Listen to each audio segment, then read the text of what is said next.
Yeah. Welcome back. Wherever you're starting from, if you're already lying down, you're very, very comfortable. You can still do just a little tiny shake with just your face, just like a blah, blah, blah, blah, blah. Just a little wiggle, just a little something to momentarily raise up the energy, even if it's very small. And this can also be done with just your facial muscles and sounds. Blah, blah, blah. Cool. Just a little one. Cool. And then come find whatever is your comfy position. And remember that you can be really connected to others without being so close to them. Right now, my foot is touching Clara's foot, and my arm is touching Neil's arm, and I'm fairly happy right now with this closeness, with this distance.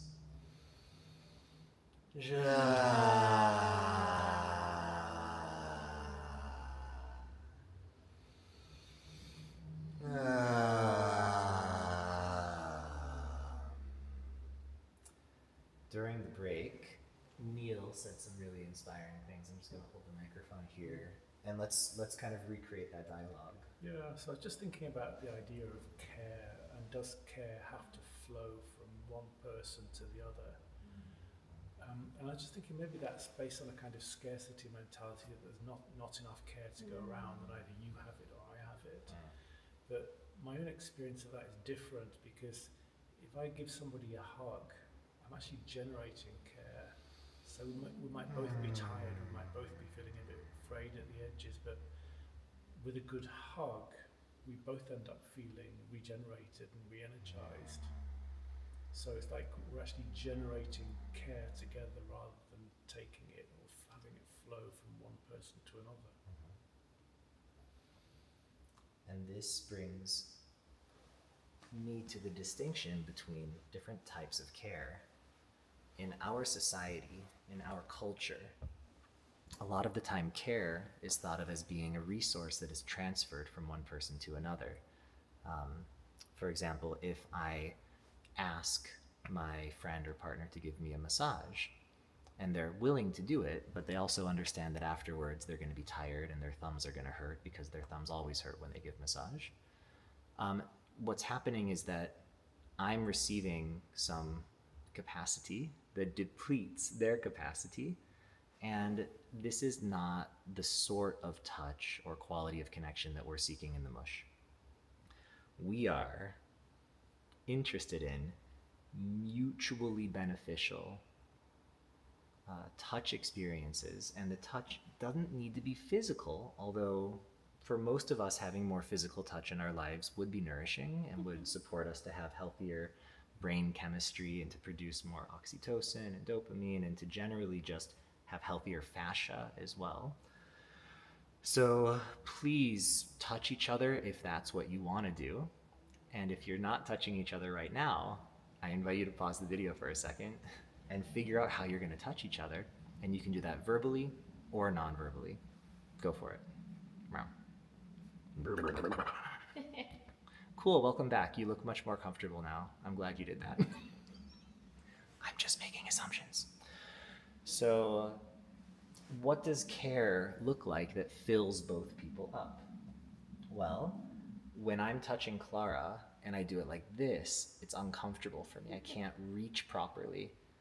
But most people don't physically change their body position super frequently. There's a sort of inertia in wherever you happen to be located, such that if I want to touch Clara, what I really have to do is really shift my body weight, move my leg, use my arm to lift my bum, scoot closer to her, tuck my leg again. It's quite a lot. It was a lot to get to where my arm can comfortably rest on her body, which it now can. And because I can do this in a very comfortable position, it's not depleting me. I quite like touching people. It's nice. There's nothing for me nicer to touch than a living mammal, or sometimes reptile, because snakes are really cool. If you've never held a snake, they're really cool.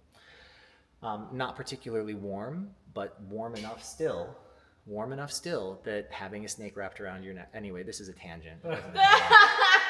Let's do a little shake off. Ah. And a big breath.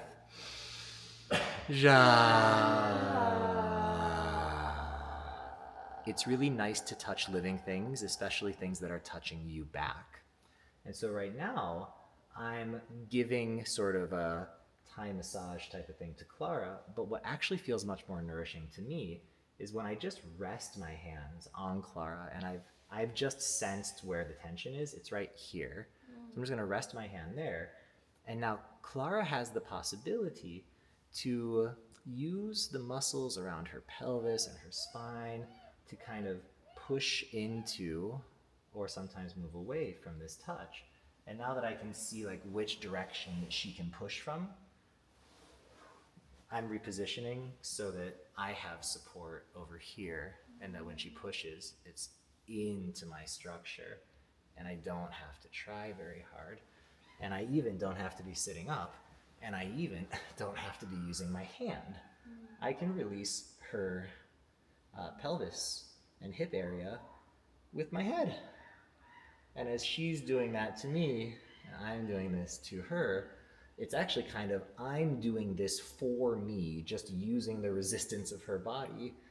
Now it's mutually beneficial. We're both getting a massage at the same time. Neither one of us is trying that hard. It's really slow and connected.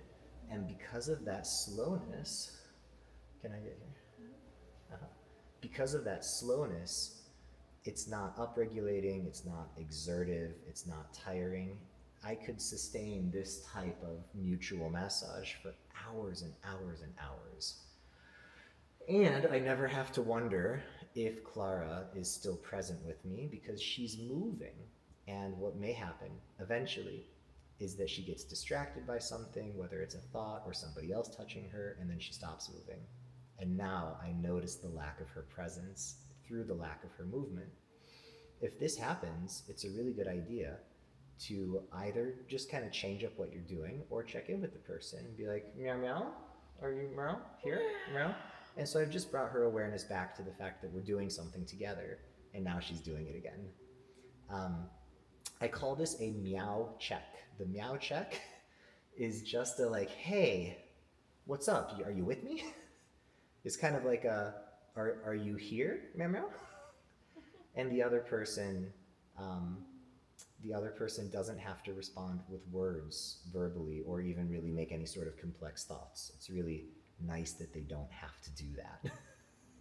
So this is another foundational lesson from dynamic relating that is every time you use words to communicate with a person, they hear those words and they don't really have a choice about whether their brain thinks about those words. Their brain is gonna think about those words, and if there's any sort of other thoughts or emotions related to the topic that you've brought, now they're having an experience that really, really may affect their nervous system and also affect then your nervous system. So even a totally innocent question like hey, how was the party last night? Which is a kindness. Most people think that checking in with others about their experiences is really nice. Your verbal question is a demand for a verbal response, and it's really difficult for people to say, oh, thanks for the question. I would rather answer a different question. Or, thanks for the question. I'd prefer not to talk about the party last night. Because then the person goes, well, why? What happened? And now you're going to talk about the traumatic thing that happened and everyone's going to be dysregulated. And this is a very normal social thing. Thank you, Clara. Let's take a few breaths together. Shake if you need to.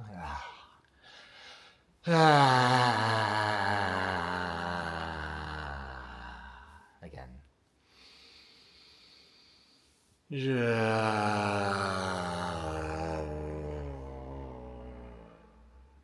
Another one.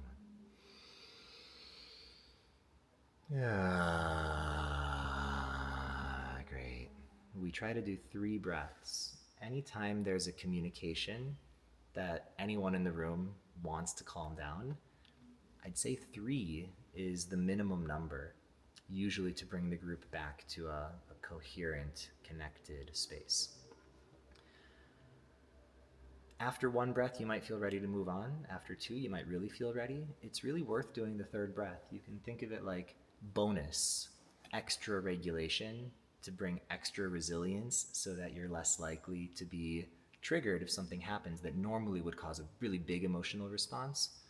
We're building up excess capacity to be like undisturbable. And the more resilient you can be against disturbances that might cause frustration or irritation, or the expression through your face or your body of any sort of disapproval or anything in the flavor of anger, which includes irritation and discomfort. The more that we can prepare ourselves to be resilient so that when a thing happens that we don't really like, we can just go, well, that's okay. Sometimes the universe gives us things that we don't really like, and I know how to breathe through it, and I'm fine. And in that moment, being really authentically fine, what opportunities are presenting themselves for me now? And you'll find opportunities, and opportunities don't really present themselves when we are in contracted, anxious, fearful, or angry states, especially if that frustration or irritation is then directed towards trying to change the behavior of other people or to change the external environment. This sort of manipulation of the environment, it's really difficult to do. You'll probably fail. Other people don't like to change their behaviors. But what you can do is change your own nervous system state, reframe the context, find an opportunity, and then go connect with that person in a way that they might actually receive, which usually works best if both people are calm and breathing together and have had a hug. It might be difficult for you to convince other people to calm themselves down and to share hugs with you, depending on their orientation towards breathing out loud and their orientation towards breathing slowly and towards touch and towards intimacy. Even people, a lot of them, don't want to waste time by not talking to each other. They would rather be actually relating because there's problems to solve and there's things to do, and it's all very, and that's when we gotta shake it off. And you can go to the bathroom, and when you come back, be in a different state and be ready to flow care to the other person in a way that is also benefiting you. And really, and this comes from like deep in my heart, please don't regularly offer care to other people that is depleting of your own resources. If you're already feeling super tired, don't offer to do a thing that's going to make you more tired. Yeah, let's take a big breath and just resonate on this idea.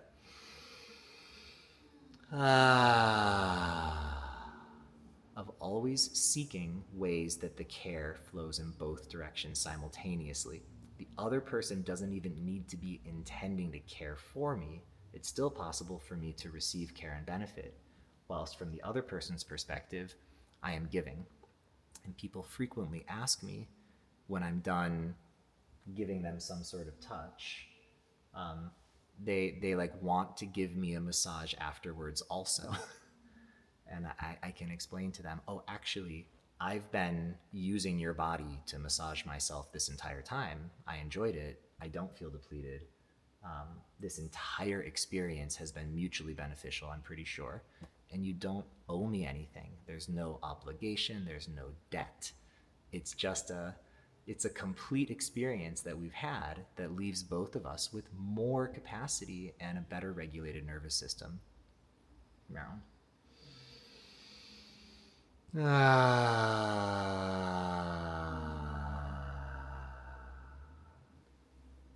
two more. Yeah, one more big, big, big breath. I'm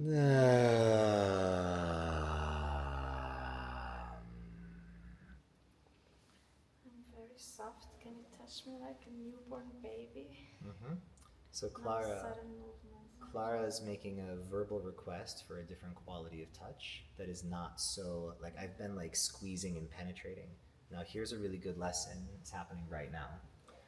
The way that I've been touching Clara for the past 2 minutes, and you'll see it on the video, she wasn't participating in it. I wasn't really listening to her. I was actually focusing most of my attention on you while I was automatically doing the thing that I trained for many years to do, which is kind of give a Thai massage. She doesn't want that quality of touch right now. She said, touch me like a newborn baby. I want gentleness. That's such a beautiful request. And this is really great. I'll call it mushy behavior. Rather than being focused on her entirely, my attention was split. So I kind of will call it a small error in not being as attuned. Yeah. She literally wants me to not move my hand around at all. Now, there was a moment when I was touching her that she put her hand on my hand and pressed. Sometimes this is a communication that is requesting stillness. I didn't understand it in that moment, but now I do. She was asking me to be still. And this is what I call calibration. I'm checking with her. Is that what you meant? Yeah, totally. So now I have information about one of the nonverbal cues that she might give me, so that next time that I'm like being very active and not listening to her, which maybe it'll never happen again because it's not often that I do this at the same time. Although, honestly, it kind of is, because I facilitate in group spaces where I'm tracking the entire group and often touching a person. Fortunately for me, usually the person that approaches me and lies down in front of me when I'm facilitating is a member of the team who I already touch a lot and who really knows how to massage themselves. And so I'm actually not doing much to them. They're doing the whole thing while I'm just resisting a little bit their movements and giving them something to push against, while the rest of my attention is on speaking and sharing with the group whatever the group needs in that moment.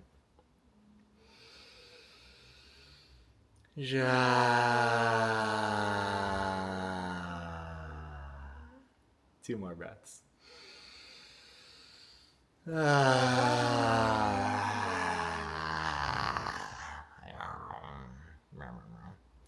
It's also really nice to sometimes gently pull on the ears and massage all this fascia here, the base of the ears, and notice how when you touch here behind your ears, and you open and close your mouth, it really changes what's going on back there. Same here. Really interesting. The jaw, when it's held tense, it applies pressure on what's called the trigeminal nerve, and it has a lot to do with nervous system activation. When it's compressed, it's very difficult to really, really relax. So you really may find that opening your mouth wider, really not just opening the front, but think of trying to open the back, and also your chin. And this is something I learned from yoga. Instead of being here, is really helpful if you can draw your chin down and bring the back of your neck long and further behind you, and then start to do these neck rolls and try to get your chin down to even touch your collarbone. And as you're moving your head and neck around, your shoulders also really can mobilize. And if I do them both at the same time in the same direction, both up, both forward, I feel a stretch, like a tension through the back body. If I pull them both down and back, I feel a stretch through the front body. But if I do one of them up and forward and one of them down and back, it flows very easily. And it starts to create spiraling movements. So let yourself incorporate dancing, spiraling, lengthening, stretching, massaging, releasing. Be in the process of exploration this entire time. We're already past an hour in this video, and there's more. So take care of yourself the whole time. And by the way, hit pause to go get water, to use the toilet, whatever you need. And even when you take breaks, be still in the process of flowing care into your own body in a way that's mutual. Even though there's only one of you, make sure that both parts of you that you might conceptualize are being cared for simultaneously. That means don't do things that hurt your thumbs, for example.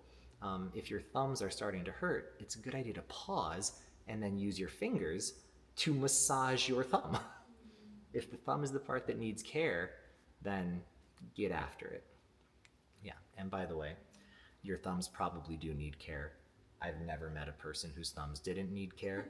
Even with the amount of care that I give my thumbs, they still need more care. And acupressure here in the palm can be really nice. The muscle of your thumb here on the palm side, it comes across all the way and attaches to the pisiform, which is this bone here just below the pinky at the base of your palm. And it's really nice knowing that it runs that direction, that the releasing that you do is orthogonal, perpendicular, 90-degree angle. All three of those words mean the same thing. You really want to pluck the string. Yeah, pluck it. Yeah. You'll notice that I massage my hands kind of constantly. If I'm ever not doing anything else, I'm probably digging around in my hands. Yeah, or my feet. The feet need it even more.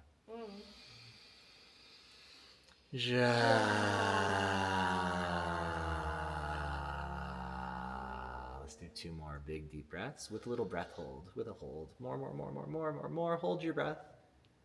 And then let it out. Again. Big one. And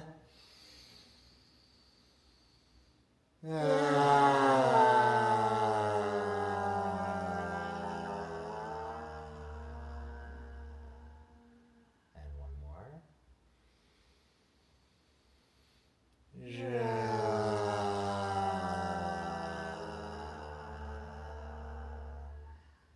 This is also a perfect moment for gratitude. Clara, thank you for communicating your preferences to me. Even you did it twice. You tried non-verbally and then you clarified verbally. I'm so grateful that you did that. And I also, I regret that I was touching you in a way that didn't feel good to you. And it's interesting because when people do that to me, I normally really dislike it. There's a bunch of people in the Mush who are what I call very active touchers.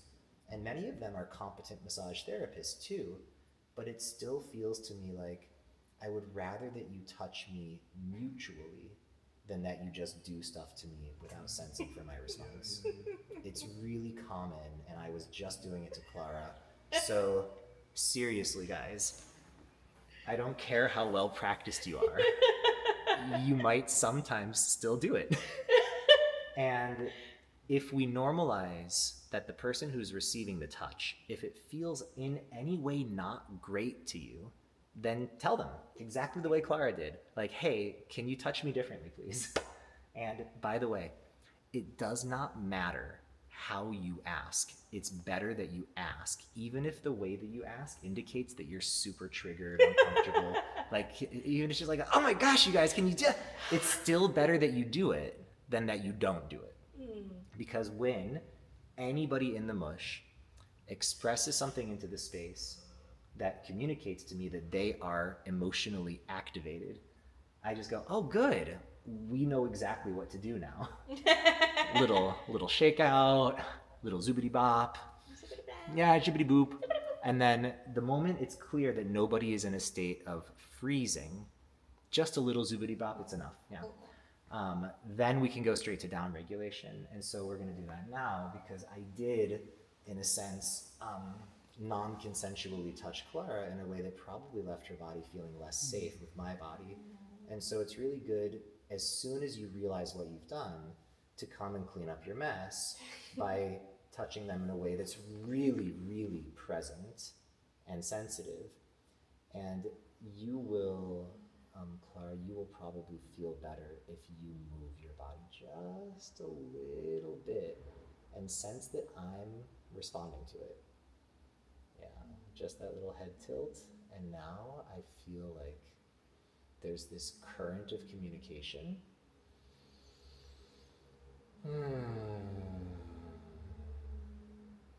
And it feels so much better to me to touch you in this way than the way I was touching you before. and to be touched by you. It feels so much better to be touched by you while I'm touching you than it was before when I was just blah, blah, blah, touch, touch, touch. So let this be a lesson to all of you. Don't blah, blah, blah, touch, touch, touch. This is also for all of you massage therapists who maybe talk to your clients while you're working. I really suggest that you don't do that. I did it for years. Guilty, I did it. And it was activating for both people's nervous systems, and they didn't receive the care, and they didn't soften and release their muscles in the same way. A lot of people enjoy, or at least they think that they enjoy, talking about their traumas and talking about their fears and anxieties, and after they blah blah blah'd into the space and received some sort of validation from another person, it's like, oh, I really feel you, or that's such a reasonable fear, or oh my gosh, I'm afraid too. Then there's a feeling of comfort and safety in being acknowledged by another being. And that's really what they're seeking. They're seeking the comfort and care being acknowledged by another being. And you can get that without all the story. It's really possible to just go to someone and say, hey, I'm feeling a lot of emotions in my body right now. It's challenging. Could you support me? And the other person, if they're like really well trained in the mush and dynamic relating, they will just offer you a hug, and they'll say your name to you, and they'll be present with you and regulate the collective nervous system. And believe me, when you've done that, it won't feel nearly as important to talk about the thing anymore. But you still could talk about the thing if there's a good reason for it.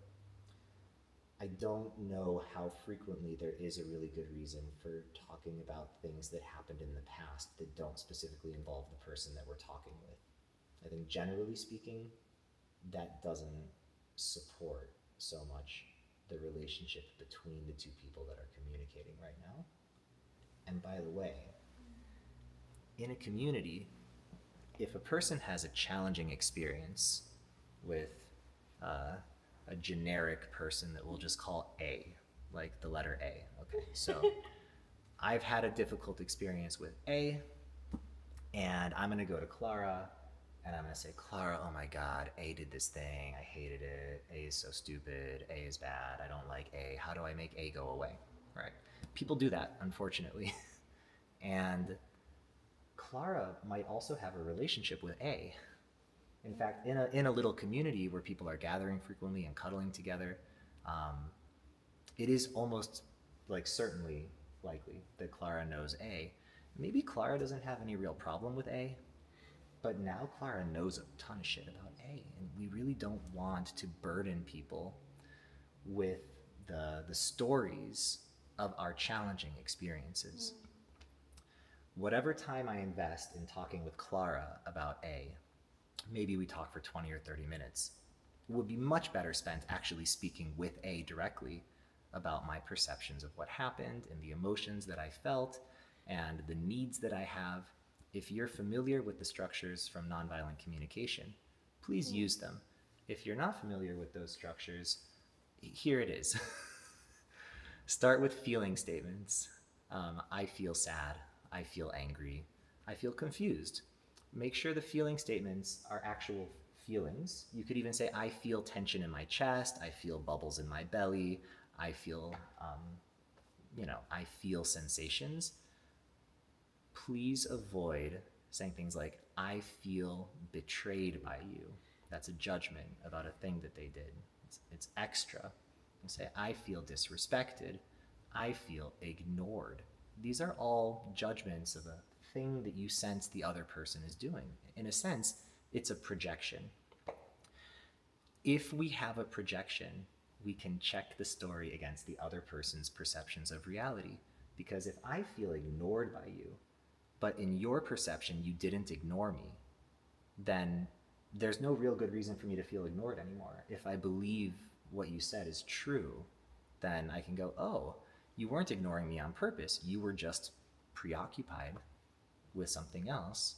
And I created a story about how it was personal about me and that you're mad at me. but you're not mad at me. No, I'm not mad at you. Check your stories. Don't go on taking a bunch of actions and talking to other people about your projections. Address them directly to the person that it concerns.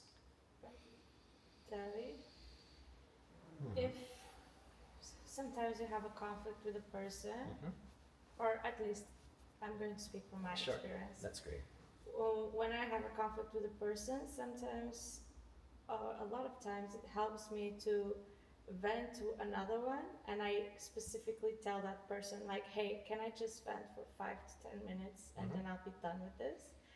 So that when I formulate the nonviolent communication dialogue with the person in question, I already released the tension and I already vented, and I feel like I can better communicate what I want to express without all the stories and projections. Okay.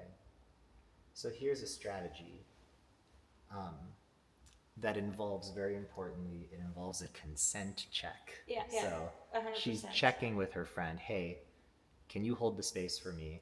I'm just gonna blah, blah, blah, all the stuff out. Yeah. And it'll be helpful for me to do it because when thoughts are like circulating in the brain, sometimes speaking them does help them to like move. Yeah.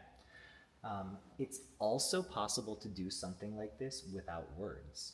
You can ask a person, hey, I feel tons of emotion related to some other person.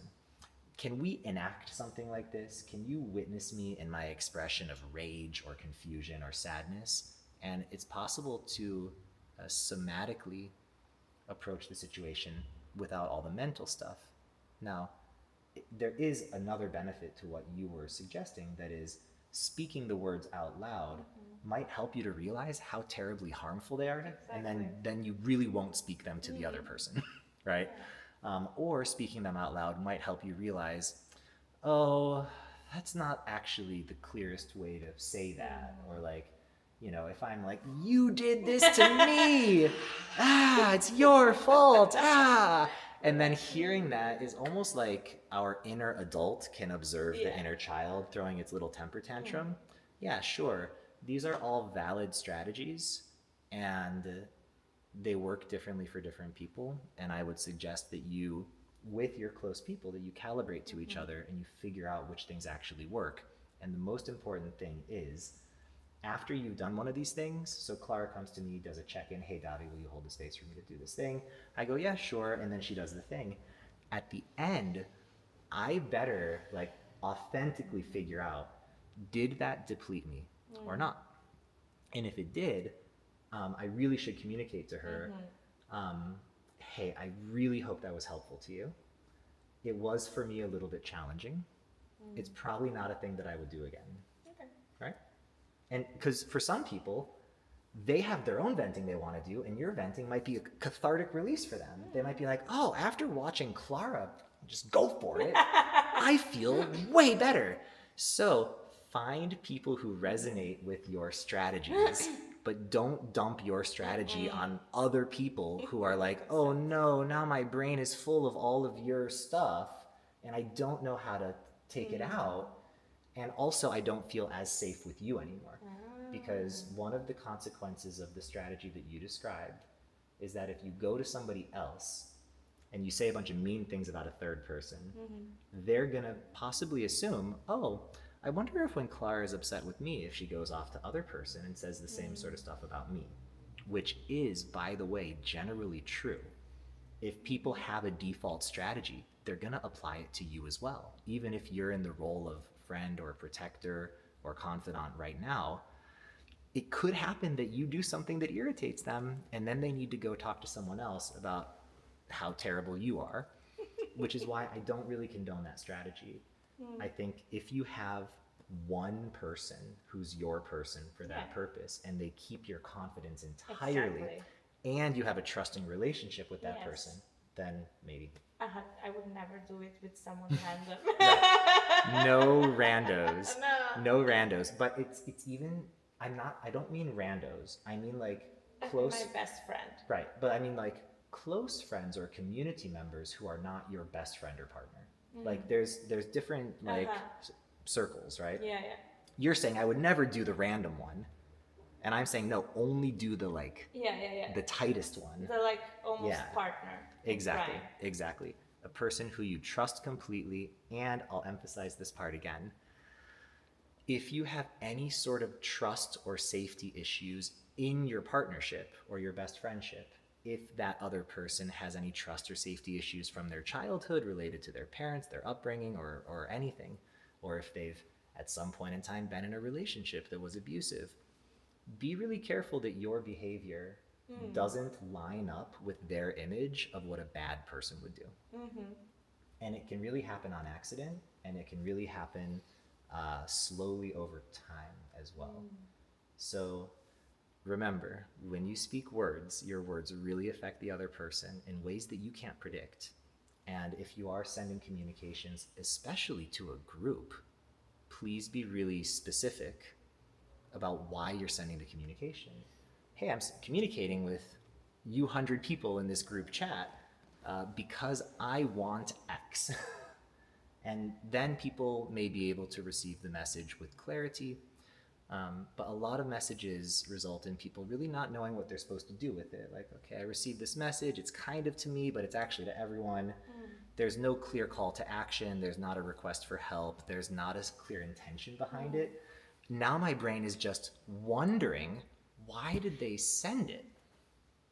And this is a state that I would say is pretty opposite to the state that I want to be in, that I call mush brain or cat mode or meow, meow, meow, meow, meow. I want to be in meow mode all the time. And unfortunately, I have this like device that is connected to the internet that like hundreds of people can just send words into my brain. Thousands of them, actually. My phone number is listed publicly on the internet. All of you have it too. Like, please don't abuse it. Yeah. So let's take a few breaths and then try to harvest from this what's relevant.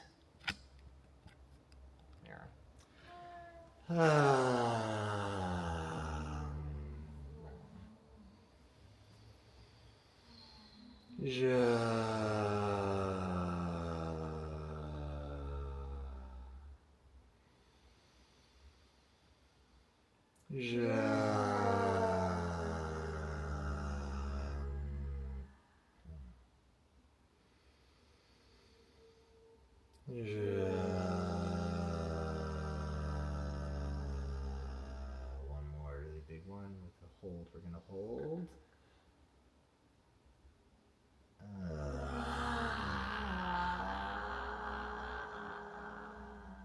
Great. Cool. The relevant core message here is that many people have experienced trauma. I'd say most people have experienced trauma, or depending on your definition of the word trauma, really everyone has experienced it. Even in the modern era, the process of being born and giving birth is very traumatic because of the way the fascia is bound in the body that doesn't allow the sacrum and the sacroiliac joint to pivot and open. And so the birth canal is too small, and so most of us bump our heads a bunch on the way through the birth canal, or there's a surgery required to take you out. And so, from the very get-go, there's trauma in this world, which is why attuning to other people and checking in with them about their experiences is the only way that we can understand another person's world and their perception of reality. In my relationships, I deeply care about the other person's perception of reality, especially their perception of me and my actions and choices. I want to be surrounded by humans that when I walk into a room, they feel an increase in safety, trust, excitement, connection, that there's just from showing up in a place, that there's a positive wave of energy. It is, unfortunately, really difficult to connect with people through written messages, through text messages, even through asynchronous voice messages, asynchronous meaning happening not at the same time. And there's also this really long delay between transmitting the message and knowing that it was received and having some idea if it was received accurately. When we send messages, after I send it, I have to wait for quite some time to find out what actually happened. There is a part of the brain that kind of tracks that. And it's difficult to be totally restful when there's a lot of communications that have been sent, but not received, not validated, not verified, not responded to in any way.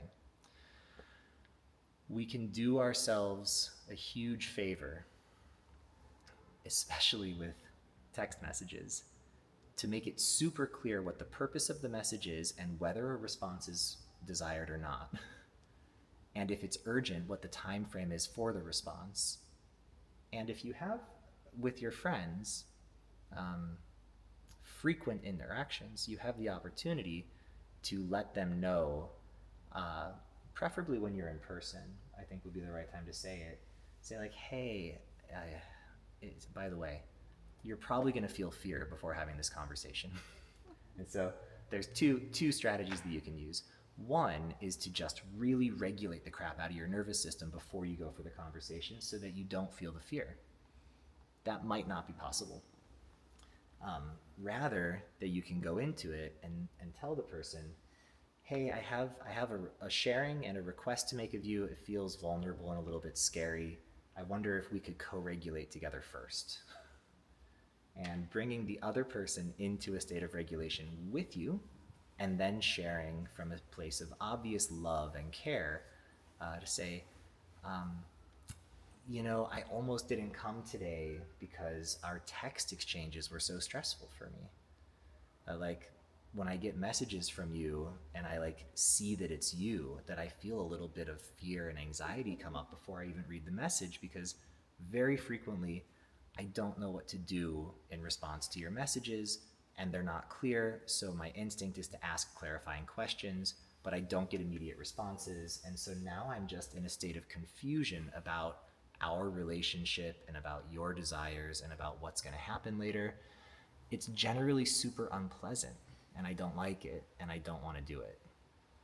That's a vulnerable communication, and if you don't tell the person the truth, they have no opportunity to understand your reality and to make small changes to their behavior, which literally maybe the one change that person could make is just to ask themselves twice before hitting send, is it obvious? Is it clear how to respond to this message?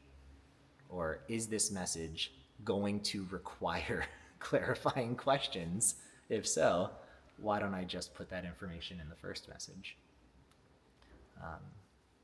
So I know this doesn't necessarily seem related to mushing, but it is.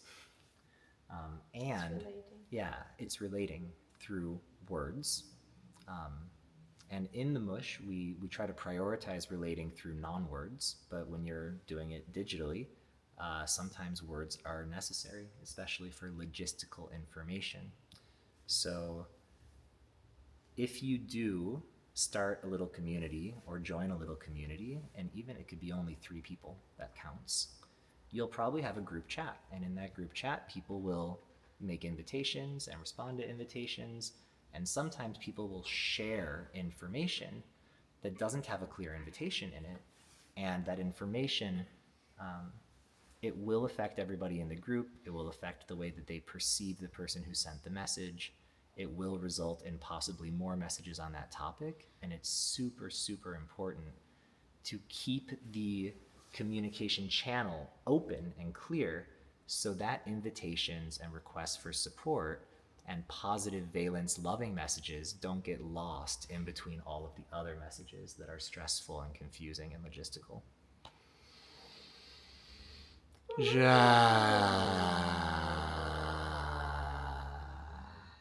Cool. Let's take a few breaths and then we'll take another break. Touch yourself and touch yourself back while you're touching yourself.